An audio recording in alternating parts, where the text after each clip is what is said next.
তিনজন বাচ্চা কীভাবে সামলায় আর কীভাবে সংসারে কাজ করি তা নিয়ে থাকছে আজকের ভিডিও। হ্যালো এভরিওয়ান, আসসালামু আলাইকুম। সবাই কেমন আছেন? আশা করছি আপনারা সবাই অনেক বেশি ভালো আছেন।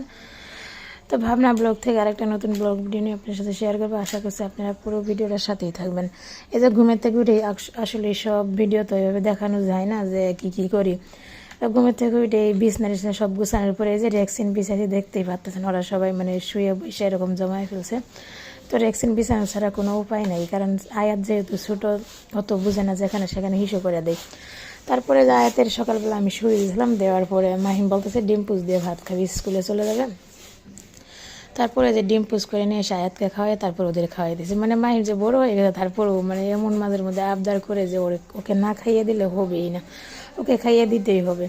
তারপরে যে ওদের খাইয়ে দিতে, আপনারা পুরো ভিডিওটার সাথেই থাকবেন, দেখেন আমি কীভাবে কাজ করি। এইভাবে আমার সারা দিন যা। তো চাইলেও একটু রেস্ট করতে পারি না।